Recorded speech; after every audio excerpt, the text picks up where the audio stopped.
नमस्कार बच्चों। भारतीय विद्यालय मूलतः ई लर्निंग में आप सभी का स्वागत है। आज हम श्रीमान लीलाधर मंडलोई द्वारा रचित ततारा वामिरो कथा नामक पाठ के बारे में चर्चा करेंगे। तो चलिए शुरू करते हैं।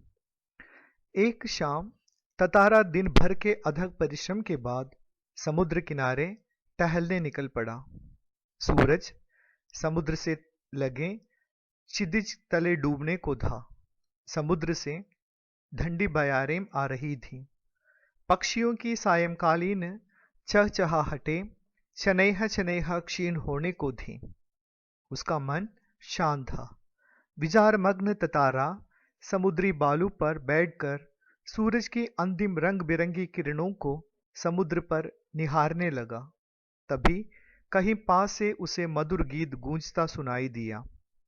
गीत मानो बहता हुआ उसकी तरफ आ रहा था। बीच बीच में लहरों का संगीत सुनाई देता। गायन इतना प्रभावी था कि वह अपनी सुध-बुध खोने लगा। लहरों के एक प्रबल वेग ने उसकी तंद्रा भंग की। चैतन्य होने को वह उधर बढ़ने को विवश हो उठा जिधर से अब भी गीत के स्वर बह रहे थे। वह विफल सा उस तरफ बढ़ता गया। अंततः उसकी नजर एक युवती पर पड़ी जो ढलती हुई शाम के सौंदर्य में बेसुध एकटक समुद्र की देह पर डूबते आकर्षक रंगों को निहारते हुए गा रही थी। यह एक श्रृंगार गीत था। तो यहाँ पर लेखक बता रहे हैं कि एक शाम ततारा दिन भर के अपने अथक का मतलब है कठिन, तो अपने कठिन परिश्रम के बाद समुद्र के किनारे घूमने को निकल पड़ा था। सूरज जो है समुद्र लगे क्षितिज जो है जहां पर धरती और आसमान मिलते हुए प्रतीत होते हैं उस जगह को हम क्षितिज कहते हैं। होराइजन को हम क्षितिज कहते हैं। तो सूरज जो है समुद्र से लगे क्षितिज तले डूबने को था। वह सूरज डूबने वाला था। समुद्र से ठंडी बयारें का अर्थ होता है हवा, तो हवा को हम बयारें कहते हैं। तो समुद्र से ठंडी बयारें आ रही थी। शाम के समय जो पक्षियां होते हैं वो उनकी चहचहाहटें वह जो है शनैः शनैः इसका मतलब है धीरे धीरे कम होने लग गई थी। और ततारा का मन जो है वह बिल्कुल शांत था। विचारमग्न का अर्थ है विचारों में डूबा हुआ, विचारों में खोया हुआ। तो अपने ही विचारों में ततारा खोया हुआ था। वह समुद्र के किनारे बैठकर समुद्र पर सूरज की रंग बिरंगी किरणें फैल रही थी वह निहार रहा था। निहारने का मतलब है देखना। तो अब जो ततारा अपने विचारों में मग्न था तब कहीं पास से उसे मधुर गीत वह गूंजता हुआ सुनाई दिया। गीत जो है मानो बहता हुआ ततारा की तरफ आ रहा था और उस गीत के बीच बीच में लहरों का संगीत भी सुनाई दिया। तो गायन का मतलब है गीत। वो गीत इतना प्रभावी था, इतना अच्छा था। ततारा अपनी सुध-बुध कहा जाता है होश हवास को। ततारा अपना होश हवास खोने लगा, अपने सुध-बुध खोने लगा। लहरों के प्रबल वेग ने उसके उस अवस्था को, सुध-बुध खोने की अवस्था को भंग कर दिया। चैतन्य कहा जाता है होश में आने को। जैसे ही ततारा होश में आया वह उस दिशा की ओर बढ़ने को विवश हो गया। विवश का मतलब है मजबूर। तो जहां से वो गीत उसे सुनाई दे रहे थे विकल कहा जाता है बेचैन को।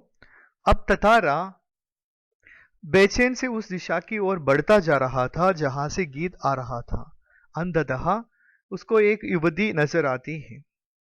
तो जो डूबती हुई शाम की सुंदरता को बेसुध होता है, जिसे कोई खबर न हो, उसे बेसुध कहते हैं। वह बेसुध एकटक समुद्र में डूबते हुए आकर्षक रंगों को देखते हुए वह गीत गा रही थी। यह एक श्रृंगार गीत था। श्रृंगार का मतलब है यानी श्रृंगार गीत का मतलब है प्रेम गीत। तो यह एक श्रृंगार गीत था, यानी एक प्रेम भरा गीत था। उसे ज्ञात ही न हो सका कि कोई अजनबी युवक उसे निशब्द ताके जा रहा है। एकाएक एक ऊंची लहर उठी और उसे भिगो गई। वह हड़बड़ाहट में गाना भूल गई। उसके पहले कि वह सामान्य हो पाती, उसने अपने कानों में गूंजती गंभीर आकर्षक आवाज सुनी। तुमने एकाएक इतना मधुर गाना अधूरा क्यों छोड़ दिया? ततारा ने विनम्रता पूर्वक कहा। अपने सामने एक सुंदर युवक को देखकर वह विस्मित हुई। उसके भीतर किसी कोमल भावना का संचार हुआ, किंतु अपने को संयत कर उसने बेरुखी के साथ जवाब दिया, पहले बताओ तुम कौन हो? इस तरह मुझे घूरने और इस असंगत प्रश्न का कारण। अपने गांव के अलावा किसी और गांव के युवकों के प्रश्नों का उत्तर देने को मैं बाध्य नहीं हूं, यह तुम भी जानते हो। अब जो युवती है उसे पता नहीं चला कि कोई ऐसा युवक उसे निशब्द उसे देखे जा रहा है। एकाएक एक लहर, समुद्र की एक ऊंची लहर उसे भिगो दिया, तो वह उस गड़बड़ाहट में गाना भूल गई, क्योंकि वह बेसुध होकर गा रही थी। जैसे ही लहर उसे भिगोया, तब वह अपना गाना भूल गई। इससे पहले कि वह युवती अपने आप को सामान्य हो पाती, अपने को पहले की अवस्था में कर पाती, तो उससे पहले उसने एक सुंदर आवाज सुनी। वह आवाज क्या थी जो उसकी कानों में सुनाई पड़ा? तुमने एकाएक इतना मधुर गाना अधूरा क्यों छोड़ दिया? ततारा ने विनम्रता पूर्वक कहा। वह युवती जो है उसके कानों में किसकी आवाज गूंजी? ततारा की। ततारा ने विनम्रता पूर्वक का मतलब है पोलाइटली उस युवती से कहा, तुमने अचानक इतना सुंदर गाना अधूरा क्यों छोड़ दिया?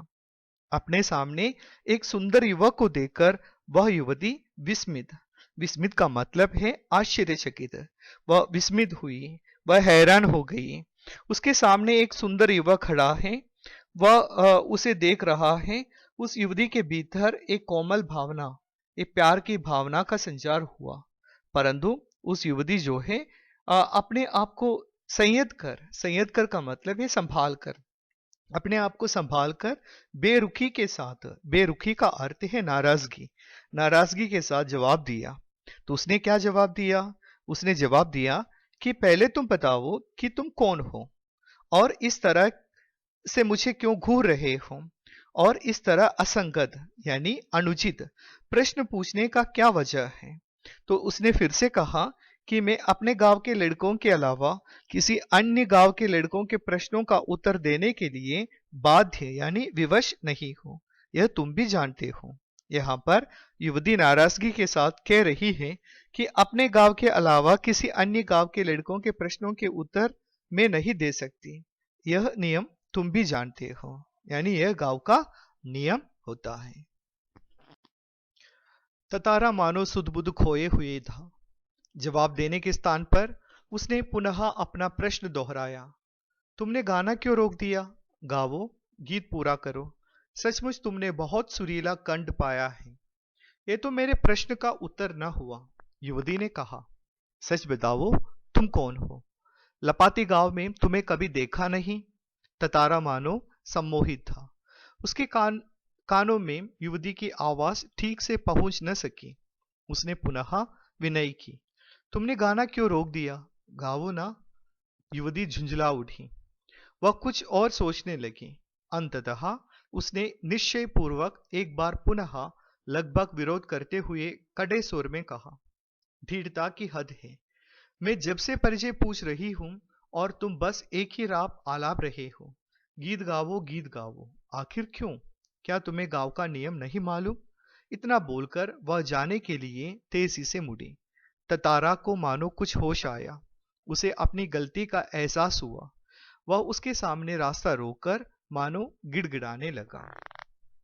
यहां पर देखिए, ततारा अभी भी अपने होश हवास खोए हुए थे, तो उसने उस युवती का जवाब नहीं सुना, बल्कि उस युवती के प्रश्न का जवाब देने के स्थान पर पुनः अपना प्रश्न दोहरा रहा था। तुमने अपना गाना क्यों रोक दिया? गाओ, गीत पूरा करो। और उसकी प्रशंसा में कह रहा था कि तुमने सचमुच बहुत ही सुरीला, बहुत ही मीठा कंठ पाया है। कंठ का मतलब है गला। तुम बहुत सुंदर गाती हो। अब जो युवती है वह कह रही है, तो मैंने जो प्रश्न पूछा था यह मेरे प्रश्न का उत्तर नहीं रहा। और तुम सच बताओ, तुम कौन हो? और तुम्हें इस लपाती गांव में, लपाती उस गांव का नाम है जहां वह युवती रहती थी, उस लपाती गांव में मैंने तुम्हें पहले कभी नहीं देखा है। तो अब यहां देखिए, ततारा जो है उस युवती के गाने को सुनकर सम्मोहित यानी मुग्ध हो गया था। उसे किसी चीज का पता नहीं था। उसके कानों में युवती की आवाज पहुंच नहीं रही थी। उसने फिर से वही विनय की, यानी वही प्रार्थना की, वही प्रश्न दोहरा रहा था, तो तुमने गाना क्यों रोक दिया? गाओ ना। इस बार युवती झुंझला उठी। झुंझला होने का अर्थ है चिढ़ना। युवती चिढ़ गई और फिर कुछ सोचने लगी और कड़े स्वर में फिर उसने ततारा से कहा। क्या कहा उसने? तो उसने कहा कि ढीठता की हद है। मैं जब से परिचय पूछ रही हूं और तुम बस एक ही राग आलाप रहे हो, गीत गाओ गीत गाओ। आखिर क्यों? क्या तुम्हें गाँव का नियम नहीं मालूम? ढीठता का अर्थ है दुस्साहस। युवती ततारा से कह रही थी, दुस्साहस की भी हद होती है, एक सीमा होती है।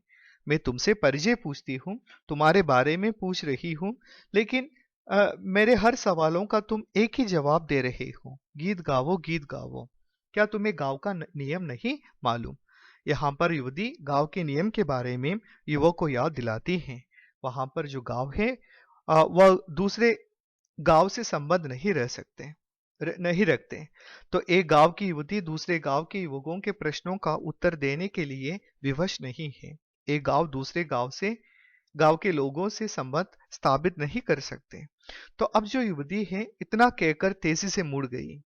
इस वक्त ततारा को कुछ होश आया। जब वह युवती अपने गांव की ओर जाने के लिए मुड़ गई, तब ततारा को होश आया, तो उसने उसकी रास्ता रोक लिया और उसके सामने गिड़गिड़ाने लगा। मुझे माफ कर दो। जीवन में पहली बार मैं इस तरह विचलित हुआ हूं। तुम्हें देखकर मेरी चेतना लुप्त हो गई थी। मैं तुम्हारा रास्ता छोड़ दूंगा। बस अपना नाम बता दो। ततारा ने विवशता में आग्रह किया। उसकी आंखें युवती के चेहरे पर केंद्रित थीं। उसके चेहरे पर सच्ची विनय थी। वामीरो। एक रस घोलती आवाज उसके कानों में पहुंची। वामीरो, वामीरो। वाह, कितना सुंदर नाम है। कल भी आओगी ना यहाँ? ततारा ने याचना भरे स्वर में कहा। नहीं, शायद कभी नहीं, वामिरो ने अन्य मनस्कता पूर्वक कहा और झटके से लपाती की तरफ बेसुध सी दौड़ पड़ी। पीछे ततारा के वाक्य गूंज रहे थे। वामिरो, मेरा नाम ततारा है। कल भी इस चट्टान पर प्रतीक्षा करूंगा। तुम्हारी बाढ़ जोहूंगा। जरूर आना। वामिरो रुकी नहीं, भागती ही गई। ततारा उसे जाते हुए निहारता रहा। ततारा को जब अपनी गलती का एहसास हुआ, उसने युवती से माफी मांगी। उसने विवशता का मतलब है लाचारी। उसने लाचारी में आग्रह किया, तो उसकी आंखें उस युवती पर केंद्रित थीं। उसके चेहरे पर, ततारे के चेहरे पर सच्ची विनय थी, सच्ची प्रार्थना थी। वह क्या प्रार्थना कर रहा था? मुझे माफ कर दो। पहली बार मेरे साथ ऐसा हुआ था, तो मैं तुम्हारा रास्ता छोड़ दूंगा, तुम्हें जाने दूंगा, लेकिन इससे पहले तुम अपना नाम तो बता दो। जब ततारा ने इस प्रकार आग्रह किया, तब युवती ने अपना नाम बता दिया, वामिरो। जब ततारा को उसका नाम, उस युवती का नाम पता चला, तो उसने उसका नाम दोहराया, वामिरो, वामिरो। कितना सुंदर नाम है। और वह फिर से वामिरो से पूछा, कल भी आओगी ना यहाँ? जब तंदारा ने वामिरो से पूछा कि कल वह फिर से यहां आएगी, तो वामिरो ने अन्य मनस्कता पूर्वक का अर्थ है बिना सोचे समझे। तो वामिरो ने बिना सोचे समझे कहा कि नहीं, शायद कभी नहीं। और वह अपनी गांव की ओर बेसुध सी दौड़ी। बेसुध का अर्थ है जिसे किसी चीज का परवाह न हो। वह बेसुध सी दौड़ पड़ी और पीछे ततारा के वाक्य गूंज रहे थे। तंदारा कुछ बोल रहा था वह बोल रहा था कि मेरा नाम ततारा है, कल भी मैं यहाँ आऊंगा और तुम्हारी प्रतीक्षा करूंगा, तुम्हारी बाट जोहूंगा। बाट जोहना एक मुहावरा है जिसका अर्थ होता है प्रतीक्षा करना। मैं कल भी तुम्हारी प्रतीक्षा करूंगा, तुम जरूर आना। वामिरो रुकी नहीं, वह भाग रही थी, वह अपने गांव की ओर भाग रही थी। तंदारा वामिरो को भागते हुए वहां पर निहार रहा था। वहां खड़े होकर ततारा वामिरो को भागते हुए देख रहा था।